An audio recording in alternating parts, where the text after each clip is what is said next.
Thanks for choosing this free Anfield Index podcast.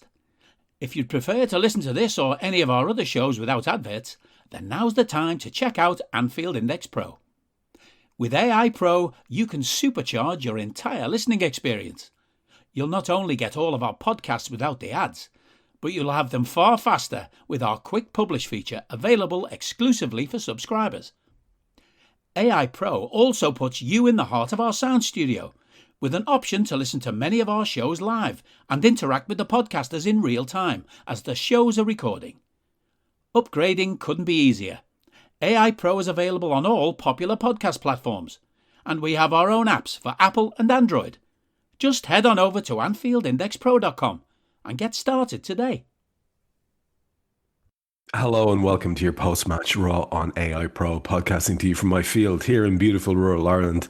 I am, at last, Trev Downey, and joining me to give their immediate reactions to Ajax 0, Liverpool 3 in the Champions League from Amsterdam are Dave Hendrick and Karl Matchett. It's been a while, young Hendrick. Do I need to reintroduce myself or anything? If I do, just please tell me if I have to explain my credentials for this gig again. And also, if we could, please, for the benefit of those not following live on Discord, could we explain, just before we get into all things Ajax Liverpool, what is going on with your profile pic here on Discord? Is it a requiem for your favourite man? I genuinely don't know who my profile is. It's poor Atleti's manager who. It's Diego Simeone. It is. It's Diego Simeone. Well, it's both obviously a nod to him because I adore him, and partially to a wind up of me because you hate him. And I feel that given what's just occurred in the Atletico Madrid match tonight, he probably just needs my support more than ever.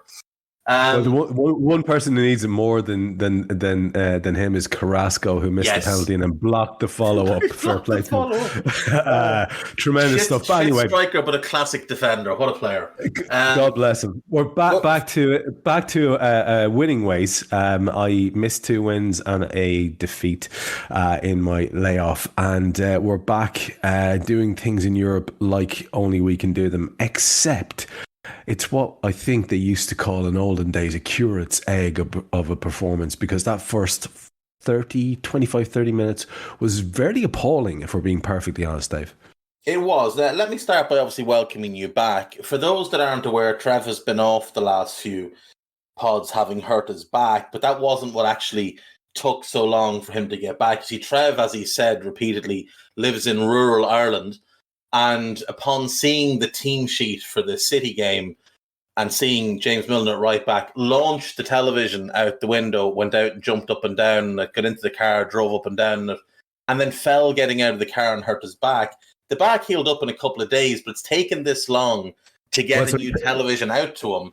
That's payday yesterday. Payday yesterday, David. Well, plus, delivery to rural Ireland is not the quickest with Amazon. No, it's no crap. Get your act together, Mr. Bezos.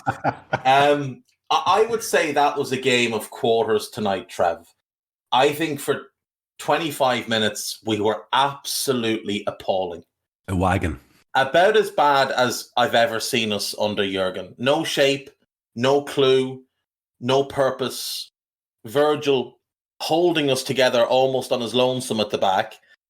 And then we had 20 minutes between 25 and 45 where we were just bad, but not dreadful. And we seemed to remember that we were footballers, but just not very good footballers. And in the second half, we had 20 minutes where we were good. And then there was 25 minutes where nothing really happened. So all things considered, look, we'll take a 3-0 win away from home in a European game all day long. But we should have probably been 2 or 3 down before we scored. Once we scored, their heads went. Once we scored the second, it kind of felt like their hearts went out of it as well. And for a long time, they were just going through the motions. Now, they gave a bit of a last hurrah in the last few minutes and threw a few bodies forward and had a couple of half chances. But the first goal knocked the wind out of them and the second goal knocked the fight out of them, and they just had nothing more to offer.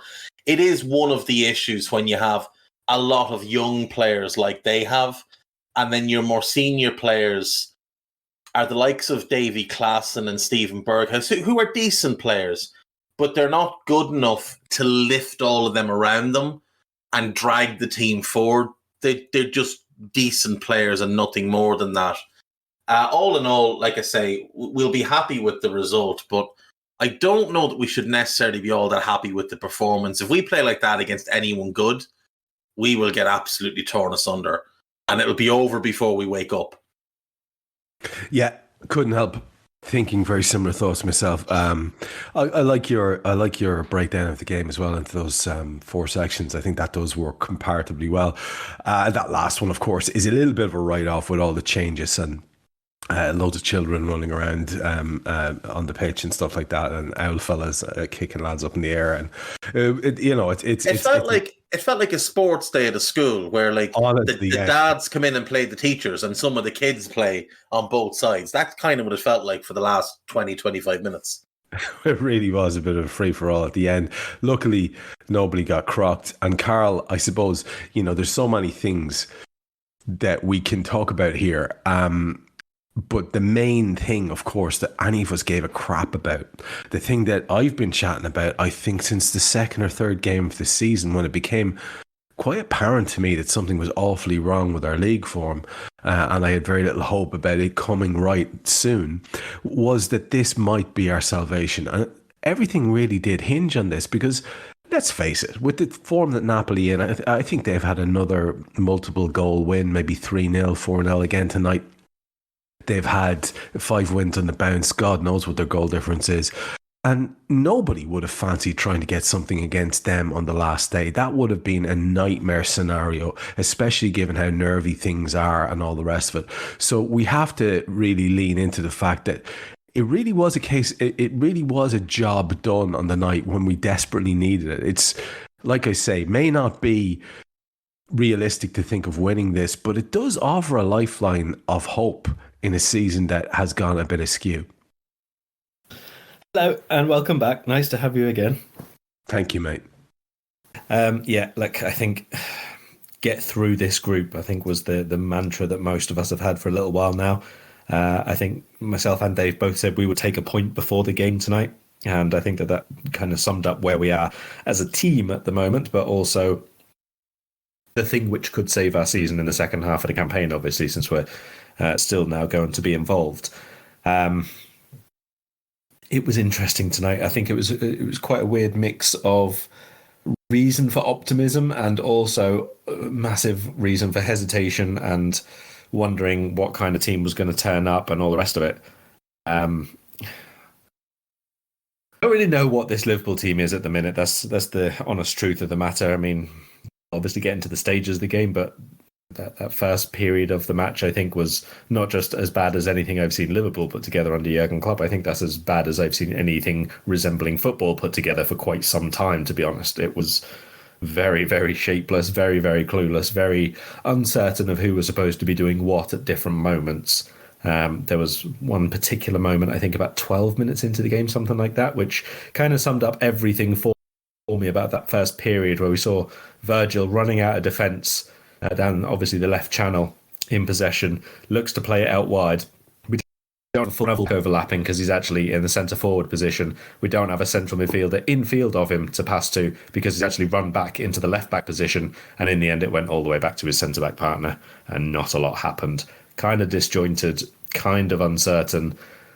Basically, this result had absolutely nothing to do with how we played whatsoever, and absolutely we take it. Yeah. Both hands grabbing it and running away cackling is exactly what we do with this. And we're going to go through the motions of our usual Raw in a quite expedient way this evening, folks, and try and keep this a comparatively brief one. So, Karl, I'm just going to stay with you because we'll briefly mention the 11 that he decided to go with. It was Alisson, Trent, Gomez, Van Dijk and Robbo, Henderson, Fab and Elliott, Salah, Firmino, Nunez. And when you look at the bench, where Konate is not quite there yet. Jimmy Milner's on there, Adrian, Curtis Jones, Simicas, Ramsey, Carvalho, Bacetic, Phillips and Kelleher. I'm not going to argue with that first 11. I don't think Manny could. I don't think there's a whole lot of choice there available. No matter what sort of tweaking you'd like to do there, unless Konate is fit again, I don't see any problems with that, given that that's what's available. So I'd be content enough with it, but I'd like you to rail against that opinion if you feel you need to. However, we're going to focus on Ajax here in this section primarily. And I'll speak to both you and Dave about them. Starting with yourself, they went with, and I've been listening to you guys, of course, in advance, and had before the previous game as well, which was probably more of a revelation to me because, again, there were one or two squad members I wasn't familiar with until I heard you guys talk them through.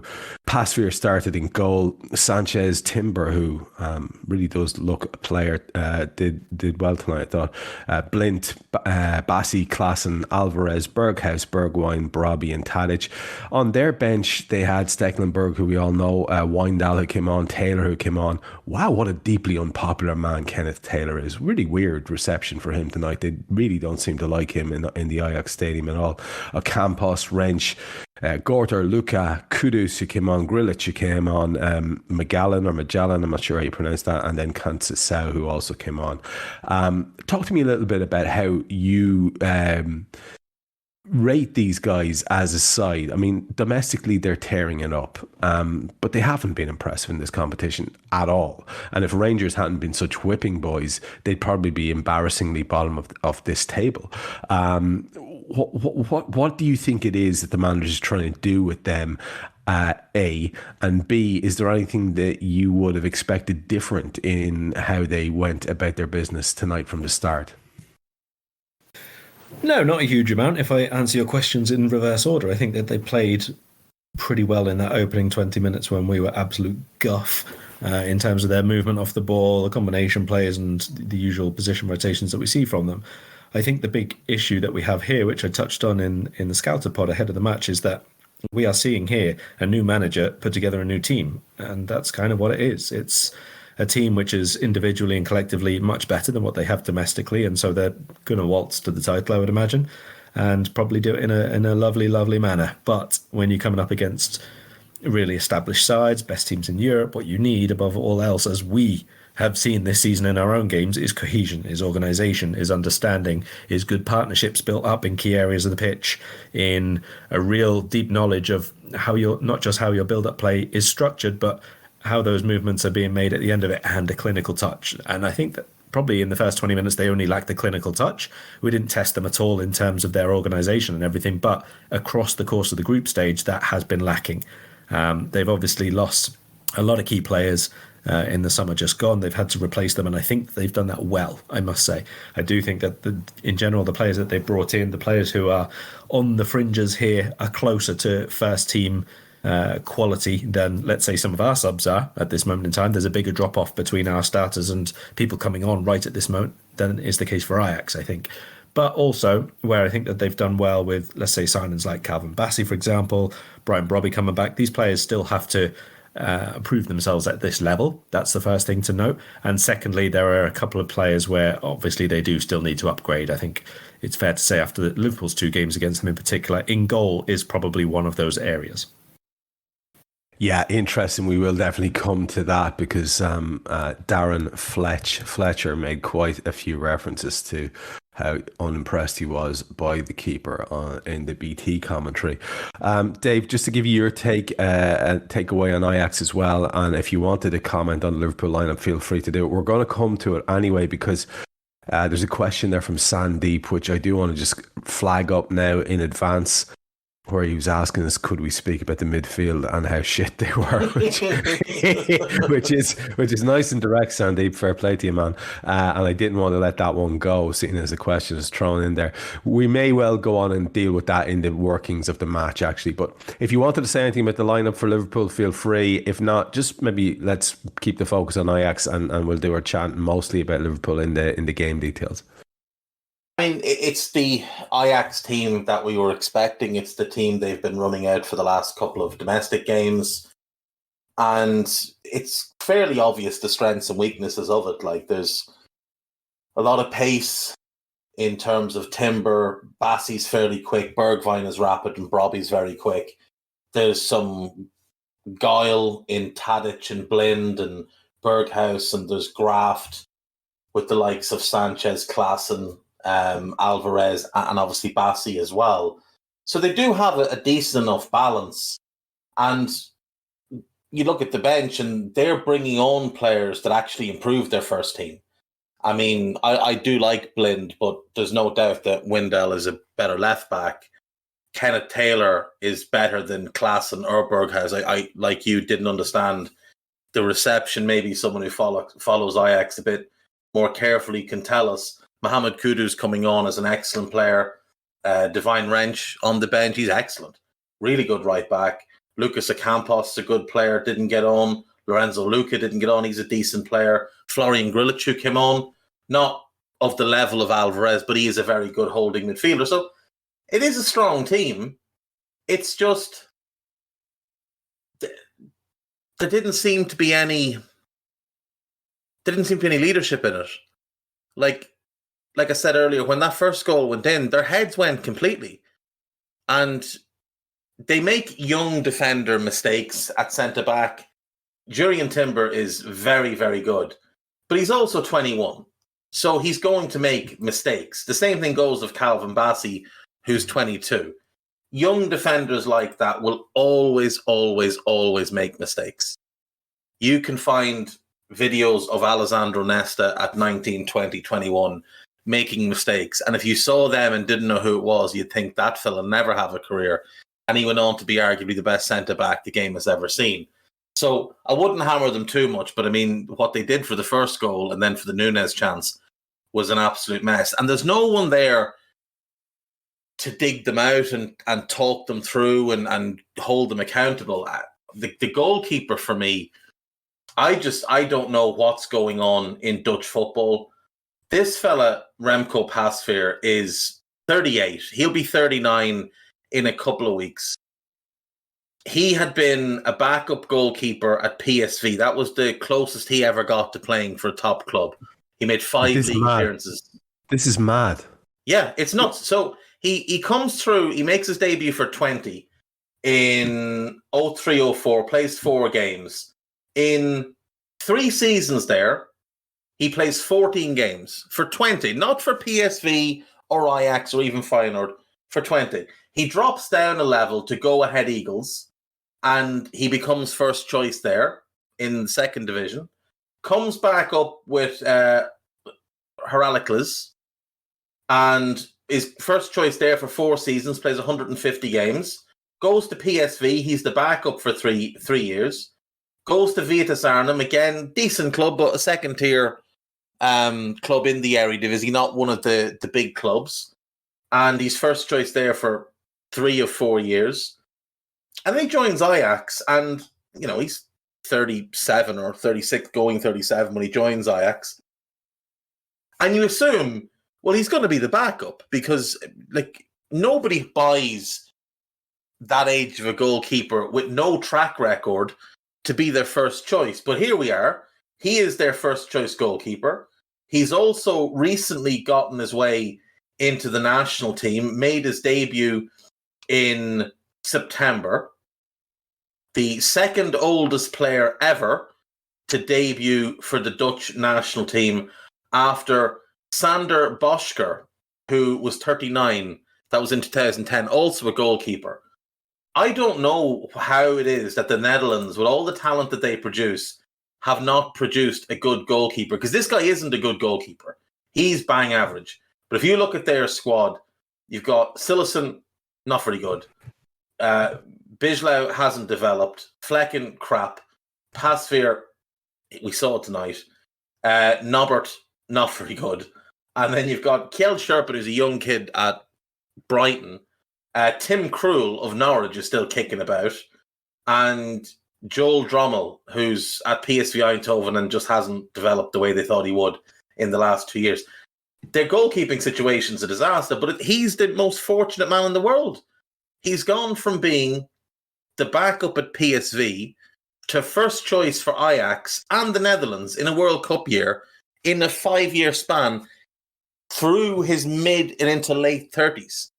It's just remarkable. I don't understand what's going on in Dutch football, that this is where they are, but it is what it is. And he's a quite a significant weak link. You would think that a goalkeeper of his age would have a more vocal presence, but he just doesn't seem to.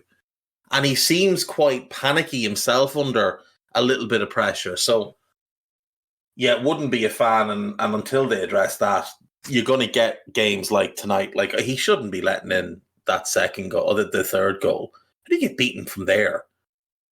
Awful. Yeah, it's remarkable. We'll take it. We'll take an awful lot of things this evening, and we'll also take the, I think, Champions League debut, or certainly Liverpool Champions League debut performance of Jose Maria Sanchez in the refereeing position, because although he was as blind as every other referee in the world to body checks and assaults on Mo Salah, he wasn't awful, so I guess we'll cut him some slack. And Dave, why don't I stay with you to do the first, let's say, 15, 16 minutes of this, because it does end up being a little bit of, let's just do that opening chunk where things aren't great, and then Karl. Oh yeah, give me the fun part. Hey, listen, don't pretend you don't fucking love it, Dave. Oh yes. Chance on 3 minutes is the first thing of note. The ball rolled into the Liverpool box from the left-hand side. I think Brobby is the one who cushions the ball into the path of Berghuis. He takes a touch to the right of the penalty spot, and Robertson's beaten. Now, the goal opened up in front of him. He should really score. He's one-on-one with Alisson, but he manages to hit the shot off the post to Alisson's left, the base of that post, the right-hand post as we're looking at it. It's a massive let-off, Dave, to start the game off. We should just take a minute to talk about that, because if we don't, I have a terrible feeling that Darren Fletcher of BT will call into this Discord group and tell us how the game could have been very different if only Berghuis had taken that shot, or if only Trent hadn't made the block that he makes in a couple of minutes' time. So talk to me a little bit about that, and the shaky start that we made, and what you might put it down to. Well, we're absolutely all over the place in the first 5 minutes, and nobody seems to have a real idea of what shape we're meant to be playing. But before the ball gets to Berghuis, he is in sort of the left half space, left channel, and he is their right-sided midfielder. And our left-sided midfielder has diligently tracked him all the way over there, and then decides can't be arsed anymore and just lets Berghuis away from him, gets the ball, makes no effort to close him down, and that's how he finds himself in such a vast amount of space with a free shot on goal. Nothing about how we started the game made sense. Nothing. We saw Darwin having to sprint back to help Robbo from a starting position that was deeper than the midfielder on that side. We saw Bobby having to drop in and form a double pivot with Fabinho to get some sort of control in the game. We saw Harvey Elliott drifting here, there, and everywhere, just trying to find the ball, just trying to get a foot on the ball, because Ajax had realised quite early that these lads don't know what they're doing. This is new to them. They haven't figured out their roles yet. And they just kept popping the ball off into little pockets of space where our players should have been, but weren't aware that they were meant to be. And this is also what leads to that chance that Dusan Tadic has, which he gets hammered publicly when he makes a mistake defensively. And I had CBS, because I can't do Fletch and McManaman. I cannot do Fletch and McManaman at all. So I watched the game on CBS, and I had Andy Townsend. Now, he is absolutely abysmal. Absolutely abysmal. Every small little error that Trent made, he hammered him. And when Trent makes a goal-saving block he goes completely mute and doesn't have a word to say, good or bad. But on that Trent block, like, that is an excellent bit of defending to get back and know where the best angle is to block the shot.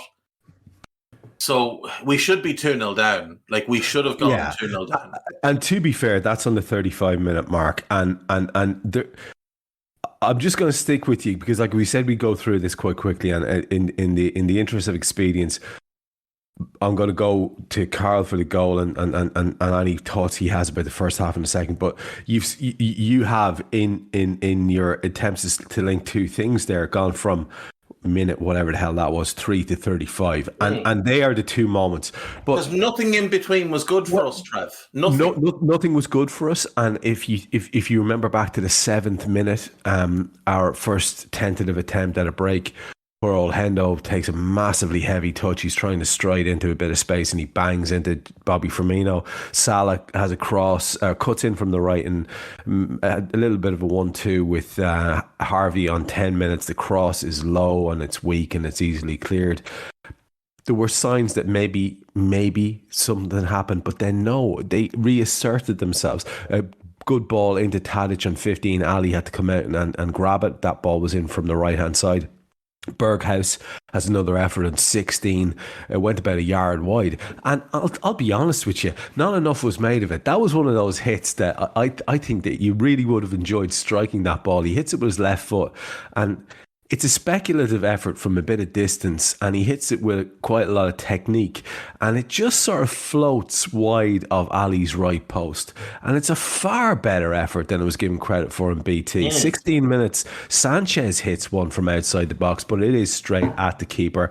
And then we do make a couple of attempts. Robbo puts a bit of a ball in. Trent puts a ball in after him on the 28th minute mark. And then on 33, we had our best spell of the game in terms of consistent probing possession, but it took until that 33rd minute. Yeah. And at the end of that, Robbo whips one into the side rigging. And then, Dave, we have that block by Trent from a Tadic shot after Virgil was actually fouled in the build-up. But again, our man didn't see that at all. No, letting the game flow, Trev, you see, that's the new letting the game flow. And then, of course, Virgil was absolutely pilloried by Steve McManaman and Fletch, but for not knowing what to do.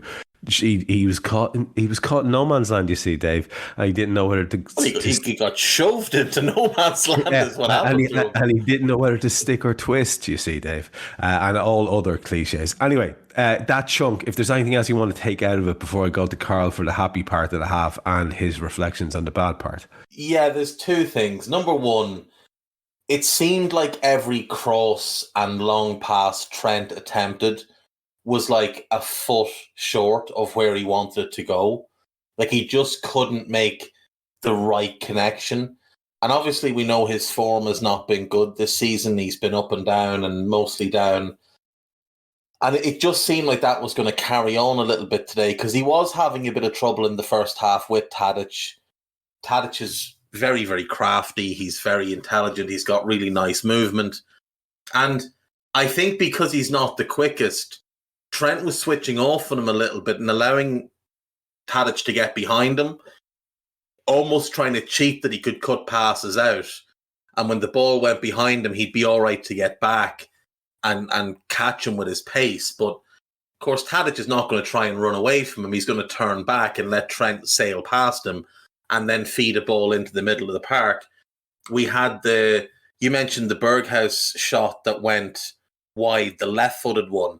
If the first chance, the one he misses on 3 minutes, falls on his left foot, he scores without question.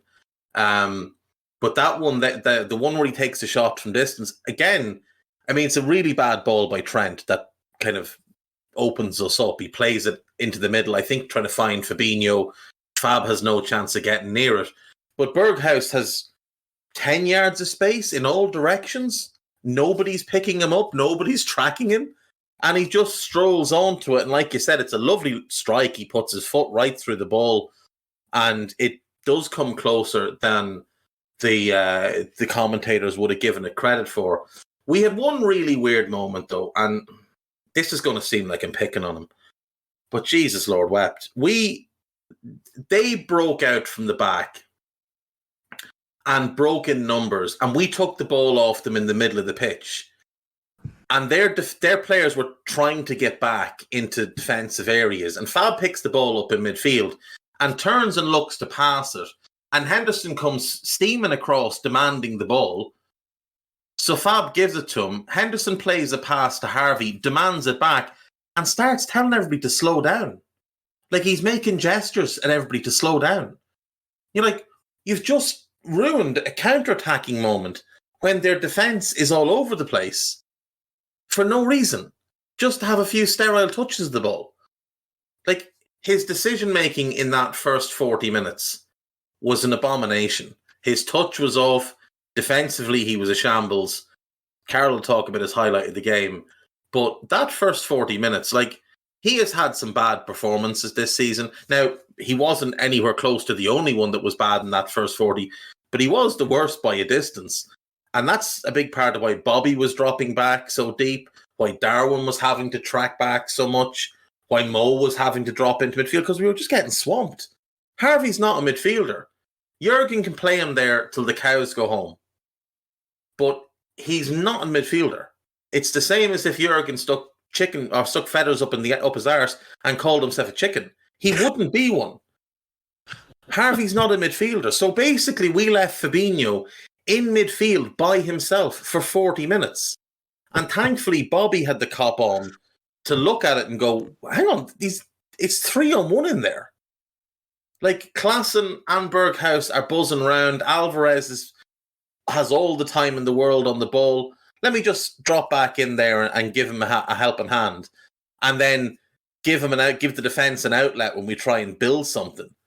But it all came from the midfield shape just being so poor. And like Sandeep said, I don't know what the midfield plan was, because if Jurgen sent them out and said, Harvey, you stand on the right touchline, and Hendo, you go stand on the left touchline really high and wide, and Darwin's going to do your running, and then Fab will take care of everything else in the middle, then Jurgen needs to be committed. Because if that was the plan, if that was something they worked on in training, and someone thought, yeah, that's a good idea, let's run with that for this game, then serious questions need to be asked of what's going on at the AXA training centre.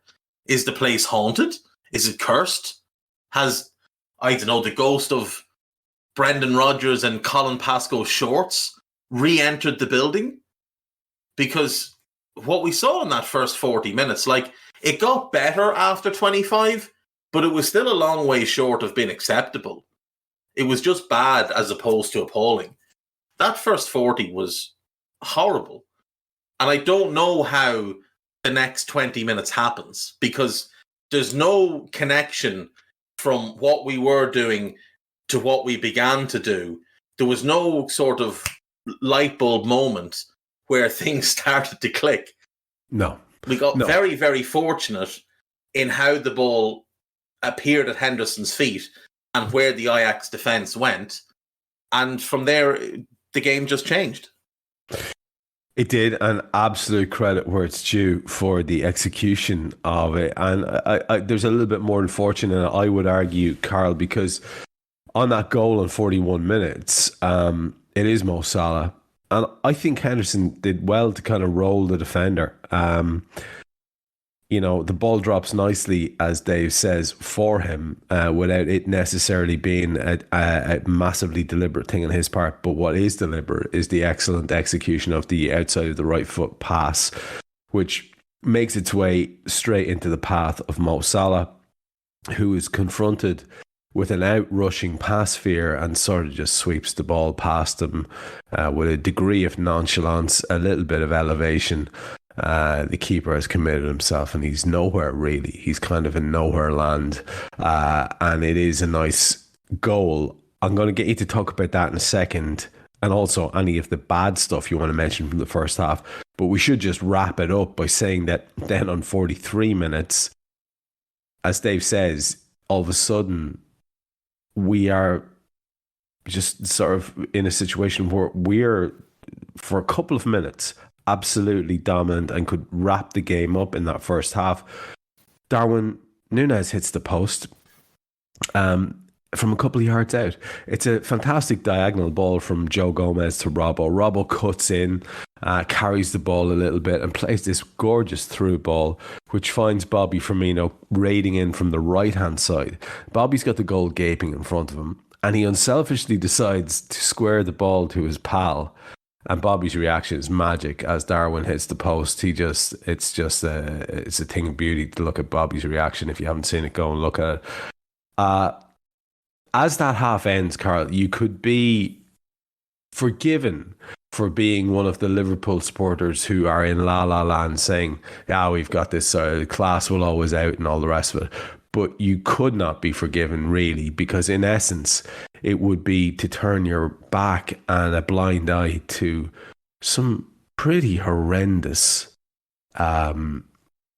effort in those first, and certainly in the first half hour at least. So lots for you to mull over there. You get to chat about the goal if you want, the Darwin effort if you want, and any of the bad stuff you want to mention as well. Are you that person who has everything? The coolest merch and those must-have fan threads? Well, over at our Anfield Index shop, we've gone that extra mile when it comes to pimping up your Liverpool collection. From our popular range of bespoke design t-shirts, sweaters, hoodies and hats, to our signature edition mugs, prints and coasters, all provided with fast worldwide shipping. We have something for every red. We also stock official LFC merchandise and are licensed with the Premier League and UEFA to sell official iron-on shirt badges and sleeve patches. As a listener to this podcast, you can get 10% off everything with coupon code AIPRO10. Just head over to AnfieldIndex.shop or find us on Etsy by searching for Anfield Index. I think we'll go in reverse order again, to be honest, and get the bad stuff out of the way quickly. Excellent. The start of this, I think it must have been about, I'm not sure, maybe 15, 20 minutes into the game. I've sent a message into our little Scouter WhatsApp group and said that this is probably the worst ever attempt at a diamond that any football team has ever attempted ever in the history of any game of football on the planet. It was, I don't even know what the worst part of it is, to be honest. I mean, normally you want to play a diamond when you're off the ball. You're going to be reasonably compact with like a 3, and then just one gets to press, whether it's the 10 or whether it's one of the ones from the sides and the other one will drop in a little bit. But the idea is to be difficult to play through and be compact and be able to tilt side to side so that you've got 3 all the time, fairly well spaced out and able to stop the through passes and all the rest of it. But we didn't. We had our side diamonds were on the touchline most of the time. And Firmino did, after a little while, start to drop in. I thought after 20 minutes or so, Firmino and also the fullbacks got to grips with what they were supposed to be doing. But usually the things that you would expect in a diamond, if you just asked anybody, basic stuff, what would you expect to see in a diamond? Fullbacks overlapping the midfielders would be the first thing. Not fullbacks sitting all the way back or all the way forward, but nothing in between. And the wide mid, or the sides of the diamond touch line wide on both sides of the pitch at the same time, and just one guy covering the entire width of the pitch, especially when that guy has habitually not really been able to run or turn for much of this season, which was quite a big concern again. I mean, there were a couple of instances where even like Fabinho, when he was in there on his own, instead of Firmino dropping deep, like provide a little bit of a blocking passage or anything like that, it was actually Fabinho stepped up. Fabinho stepped up almost alongside Firmino to try and sort of turn them back to pass backwards, whatever. But if we get bypassed, then we have no central midfield at all. It was so weird. The only thing I could even jokingly make my head think of what's been going on here is we've used an iPad, right, to show the players how they'll be lining up. And someone has put 2 fingers on the screen and zoomed in on the midfield diamond.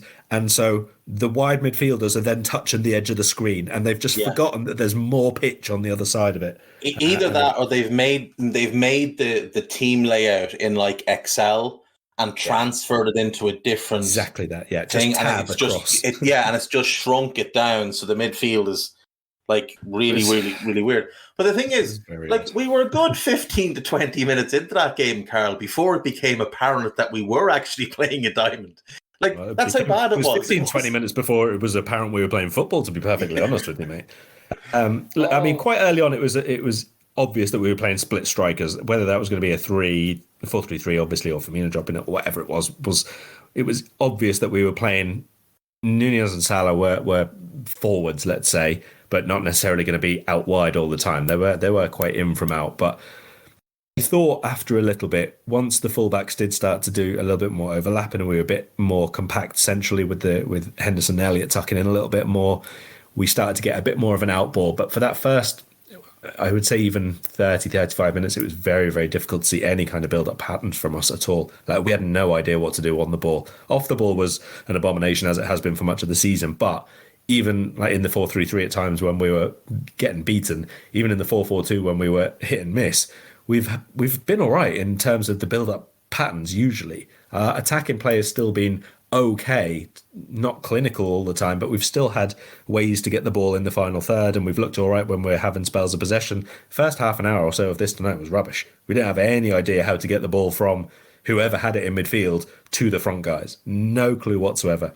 Nobody supporting from the second line. No, decent deliveries. I think when Salah scored was probably like our third shot, something like that, and it was just the two fullbacks who'd had to go beforehand. Apart from maybe one blocked effort, which was nothing at all anyway. Darwin, do you know what? I don't even want to talk about Darwin's miss. I'm going to talk about Firmino setting him up. That weight of pass first time from Firmino was lovely. I like that. That was my favourite thing of the first half. He still should have shot, though. I think he was trying to make Van Dijk look better at the weekend. Possibly. Yeah, do not shoot when you're in front of goal anymore.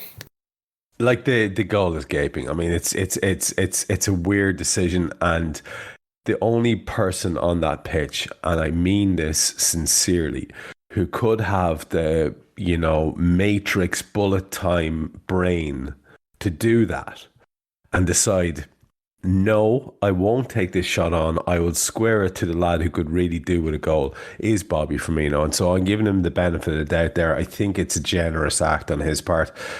And you know what? It doesn't really matter too much because, Dave, to give you a chance to talk about a goal, the man in question, Mr. Nunez, who was looking quite dejected and hadn't been having a great time in that first half in terms of trying to beat guys and it wasn't working out, trying to do link-up play and it wasn't working out, heavy touches, all that type of thing that makes the bedwetter types run off to Twitter and cry. Well, at least it didn't take too long into the second half for the lad to show what he is really, which is a very talented fella with a lot of rough edges. And the talent showed through because on 48 minutes, he's bombing down that left side. And you could say, what are you doing, fella? Because he hits this kind of cross come shot. Is it a cross? Is it a shot? Who can really tell? But it's battered away by pass fear at the near post and out for a corner. And I felt a bit disgruntled on the back of the miss and the back of the heavy touches and the back of all the rest of it. And I was saying, Darwin, lad, come on. And he trots over to the middle. Robbo goes over to take the corner. It's a fantastic delivery from the kid, to be fair to him. Darwin gets away, not just from Timber, not just from Sanchez, but from all of their defence, running from the right towards the near post. And heads a fantastic effort, glancing style, in off the base of the right post. It's picture perfect, Dave. Like it's what you want your big lug of a striker to do day in, day out. I loved it. Yeah, me too. It's similar in terms of the headed style to the goal he got against West Ham. Just that ability to separate himself from defenders, hang in the air and direct the ball where he wants it to go. It's a brilliant header. It's a great corner, like you mentioned, from Robbo. I'll tell you why we can't say if it was a shot or a cross that Passphere clawed out, because nobody knows, including Darwin Núñez. All he knows is that he kicked the ball in that general direction, and sure, whatever happens after that is not within his control. Yeah, I felt bad for him first half because he was having to do an awful lot of grafting going backwards, chasing Sanchez, chasing Timber, who just randomly gets it in his head that he's going to head up the pitch and try and cause mayhem. And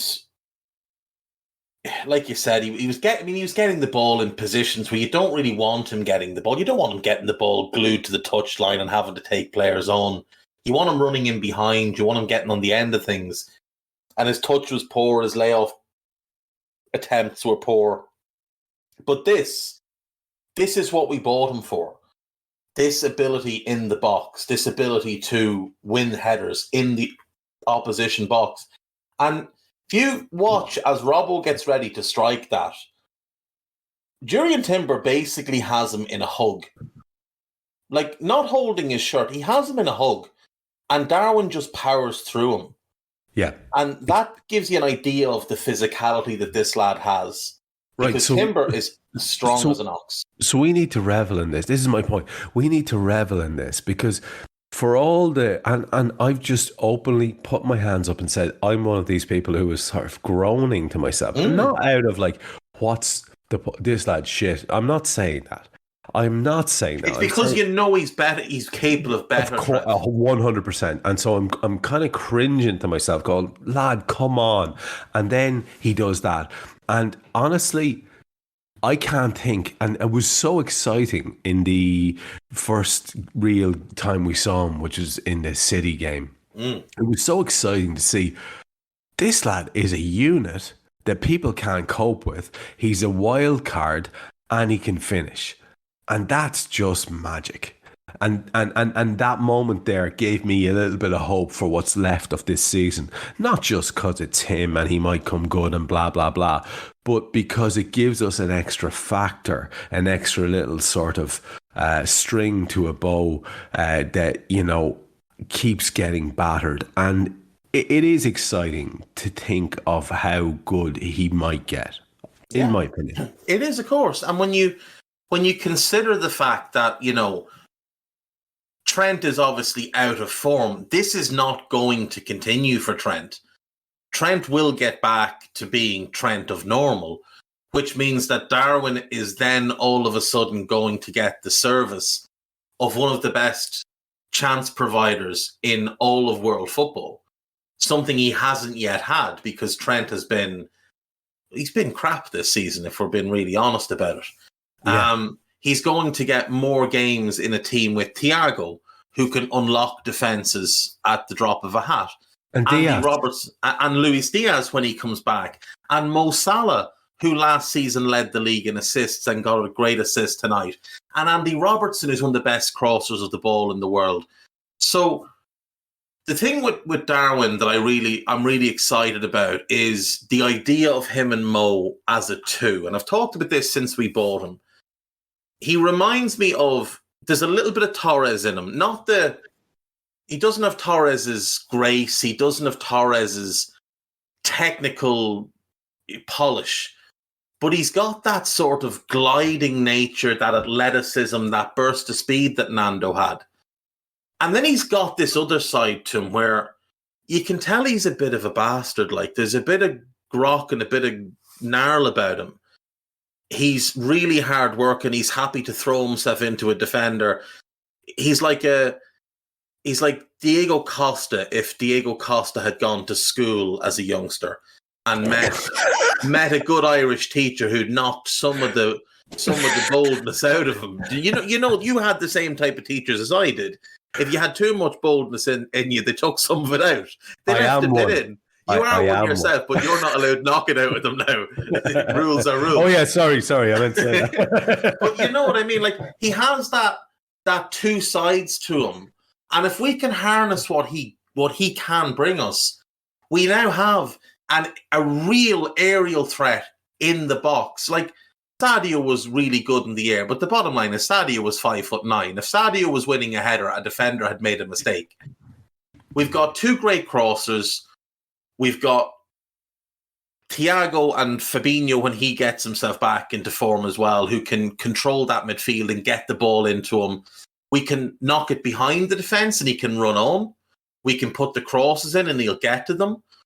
We can play it to his feet. And if he's got Mo playing next to him, buzzing around, a la Antoine Griezmann next to Diego Costa for Atleti for years, that's the type of partnership I could really see working well. And I could see it in a situation where Darwin is the second top scorer in the team because Mo is Mo, but he's still scoring an absolute bundle of goals. I think he is going to get 20 this season. I think he's already up to 6, and it's still early days, and he still lost 3 weeks with the suspension, a week with the injury. Klopp said before the game tonight he's not fully there, but he's there. And there's little mad things he did, like tonight after he gets his goal, Ajax are attacking.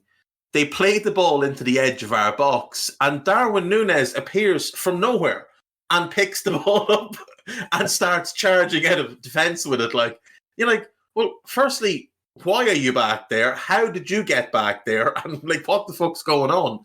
But I just think thank God you were there. Out. Yeah, exactly. Yeah. That's the thing. But I just think, like, he's very new to us in terms of both the individual and that type of number 9. Yes, he's raw. Yes, there will be moments where you're going to get really frustrated. But the reason you're getting frustrated, like you said, Trev, is because we know the talent is there and we know he's going to be really good. So when he has a bad moment, you're going to be frustrated with him. It's not like you're going to get angry with him, because you don't get angry with bad players. You get angry with bad players who do bad things all the time. You get frustrated with good players who do bad things every so often. Yeah, which is how we currently feel about Fabinho, which is how we've often felt about. Sadio had long spells where he would frustrate the life out of you. There'd be entire games where Sadio, you'd want to wring his neck because his touch would be off. He'd slow everything down.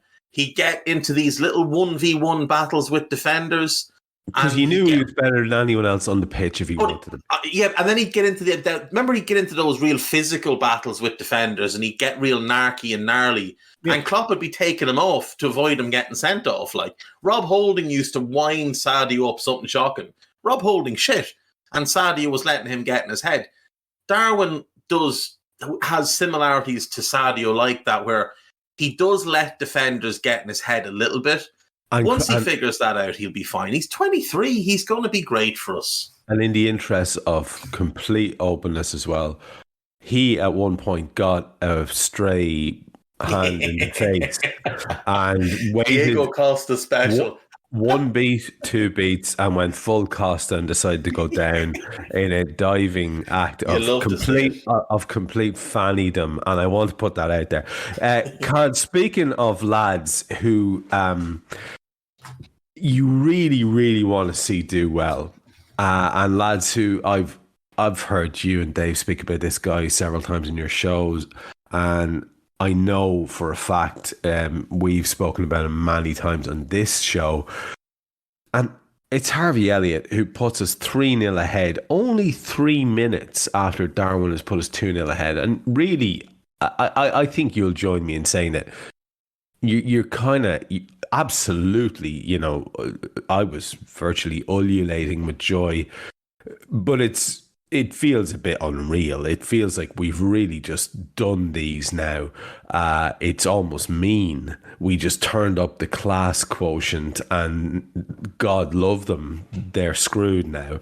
But Harvey Elliott plays his part in this, because Trent plays a ball into Mo Salah. His reverse kind of through ball is lovely. It puts Harvey in on the right-hand side of goal, a narrowish angle, and he's on his right foot. He has no right, Karl, to slam that shot past Pasveer on the near post, but he does.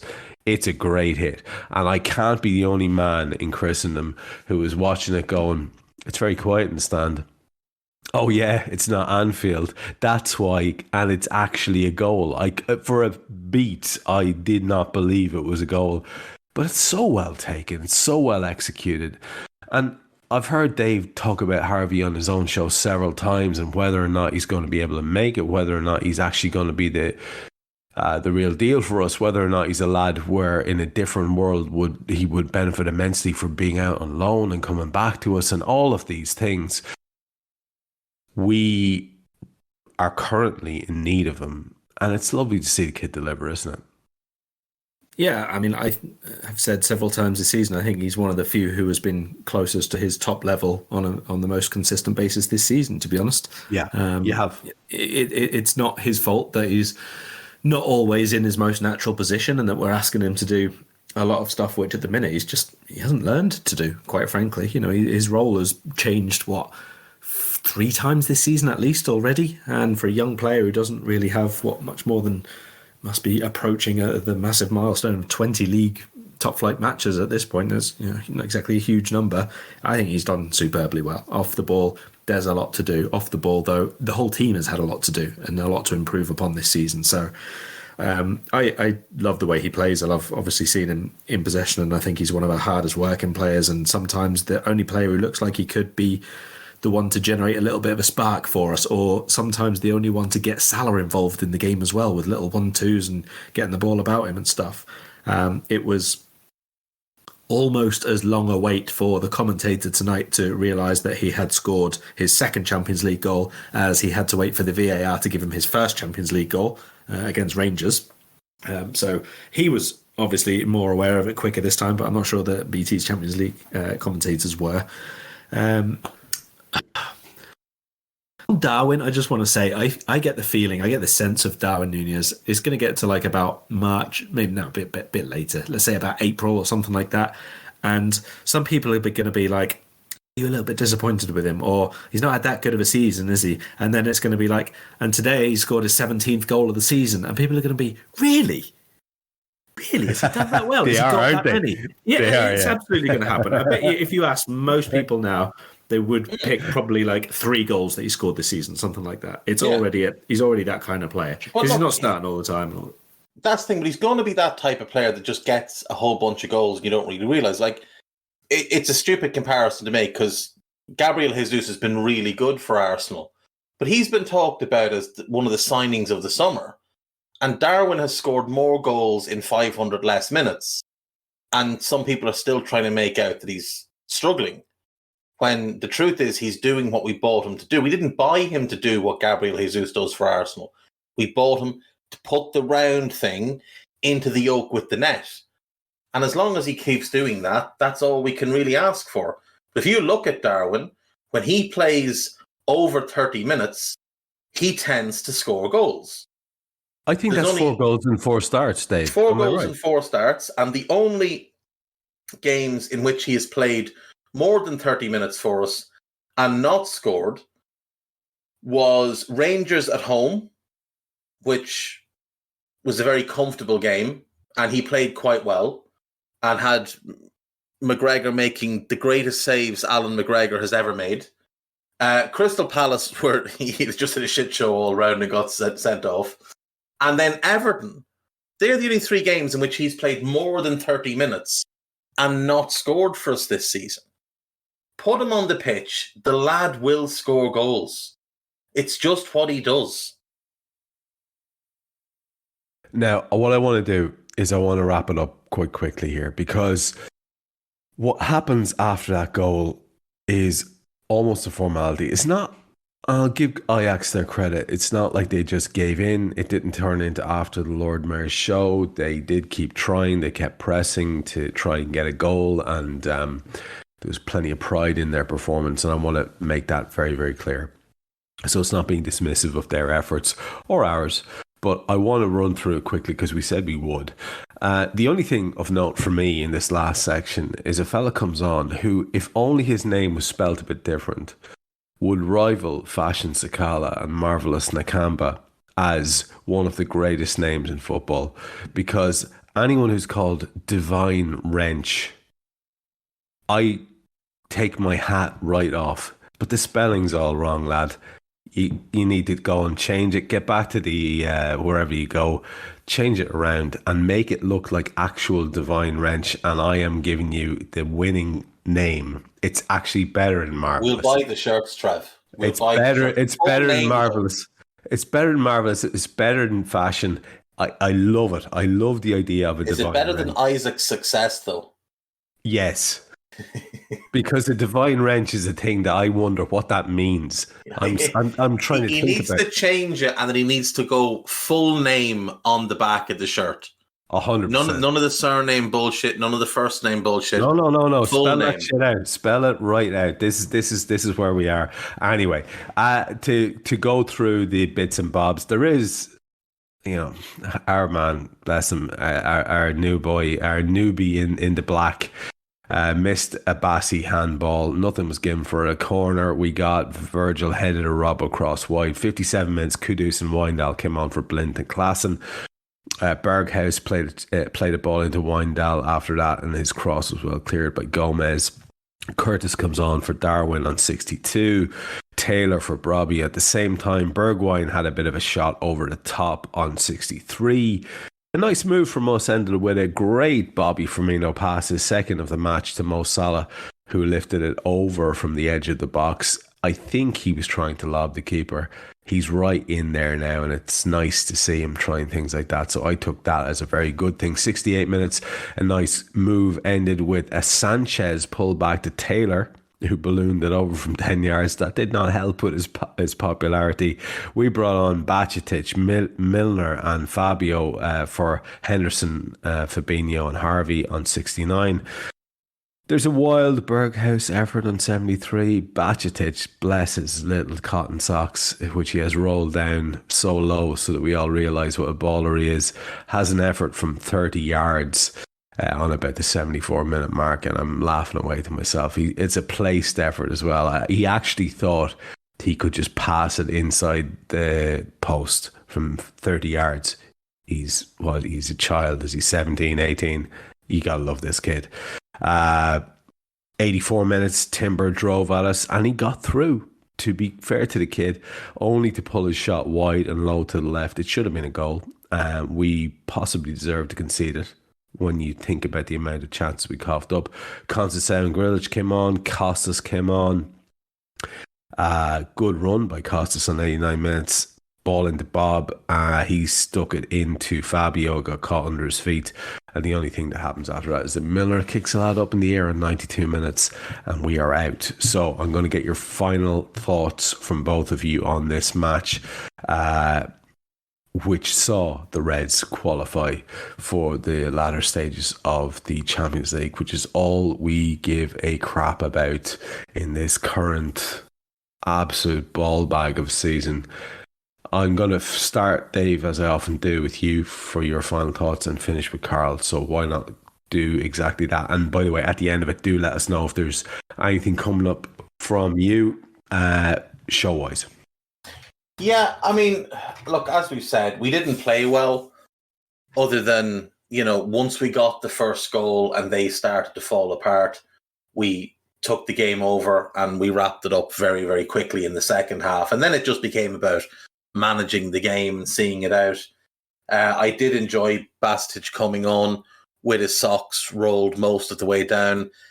It's unusual to see such a tall player do that. It made him look like he had extraordinarily long legs, like he might be about 6'9", running around the pitch. Again, like literally Pasveer is old enough to be his father and have been an adult when having him. So maybe he got visions of playing football with his dad at home and thinks, old people can't really throw themselves around, they get hurt. You fall over when you're old, it hurts. So he's just trying to pass it into the corner thinking the old man won't get to it. But it was good to see him get a game, good to see him get a run, and all positive from him. Like you said, Costas came on, looked lively and positive, and I thought Curtis actually did fairly well when he got moved back into midfield. Completely lost playing left wing, just completely out of sorts. But when he went into midfield, he got involved quite a bit. James Milner did a sprint and didn't get shorter as he ran, which was positive. Magic. Jurrien Timber and James Milner ran into each other, and Milner ended up in a heap on the floor. And given Milner's made it a concrete, it goes to tell you how strong Jurrien Timber is. I suppose the only negative from the night is the potential injury to Henderson, which didn't look great.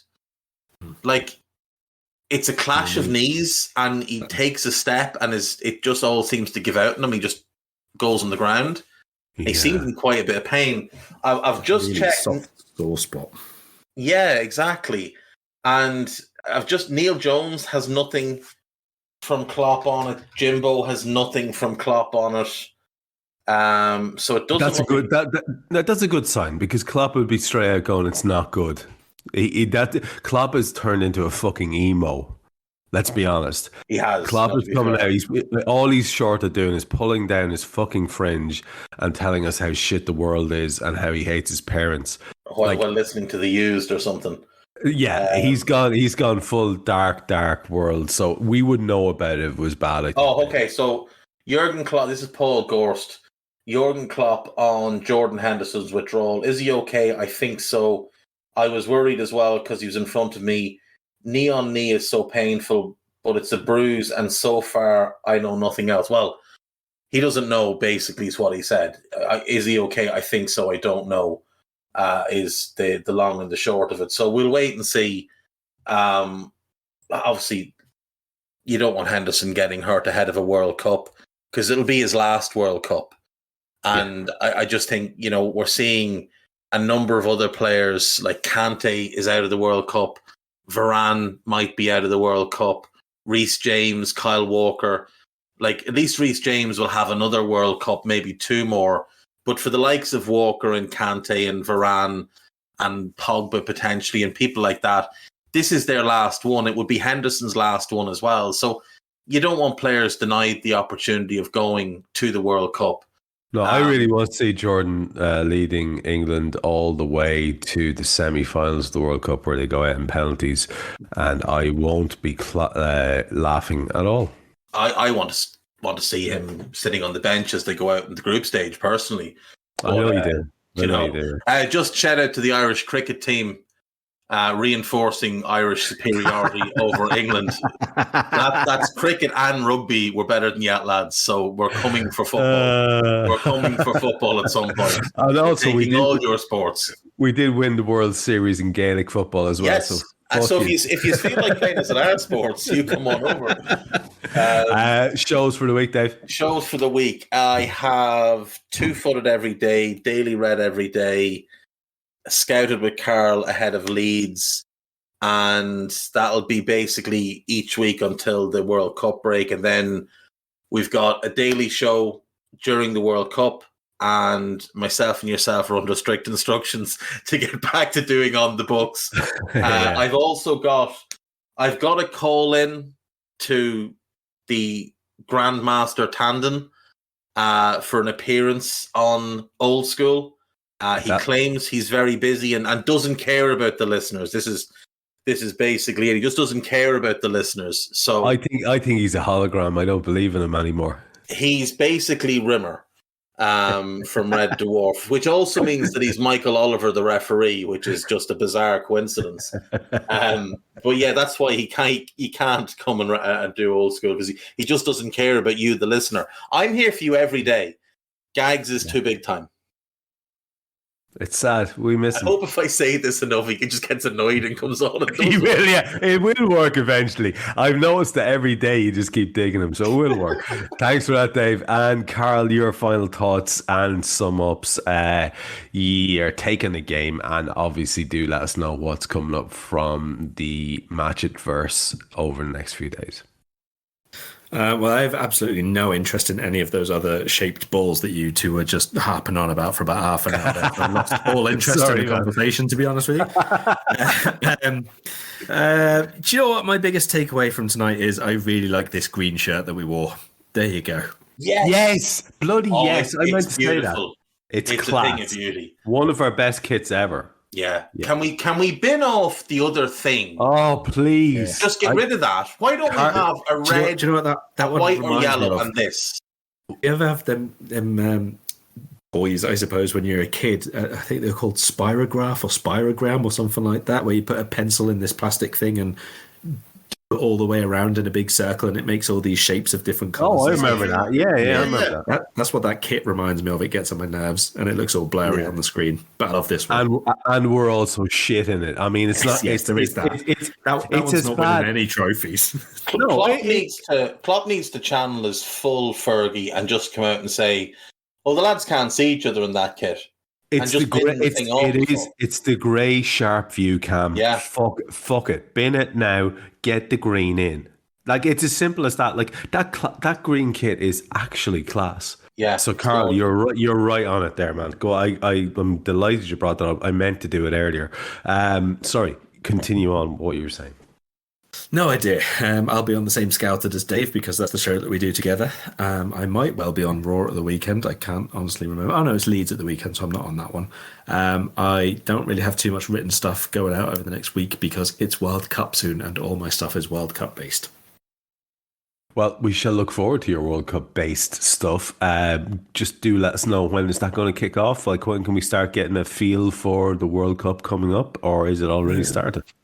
I think at the start of November, the first few pieces will go up, and then obviously there'll be a whole load after that final round of Premier League games. Tremendous. Can I just take a moment to say thanks to Guy Drinkle for stepping in for me? He is an absolute legend of an AI lad and a good mate, and I appreciate him immensely for what he has done over the last while I wasn't available. It wasn't just discomfort. There's a lot of bits and bobs, and I was not able to be here, and I do appreciate Guy stepping in. He does it without fuss, and he does it excellently each and every time. A top man, and I wanted to say that to him. Thanks to Karl, thanks to Dave. I'm Trev, and we'll be back with you very, very soon for the next Raw, and hopefully another Liverpool win. Good luck. We hope you enjoyed listening to this Anfield Index show. Please be sure to subscribe to our channel so future podcasts find their way to your device automatically. There's nothing quite like fan engagement, and we'd love to know what you think of anything discussed on this show. The best way to get in touch is over on our free Discord community, where both podcasters and listeners debate the hottest LFC topics 24/7. Sign up free now at AnfieldIndex.com/Discord. You won't regret it. You can also follow us on Twitter at Anfield Index and find us on Facebook by searching for Anfield Index. Oh, and before you go, we'd love it if you could leave us a 5-star review on your favourite podcast app. It only takes a couple of seconds, and it means the world to the people who create these free shows.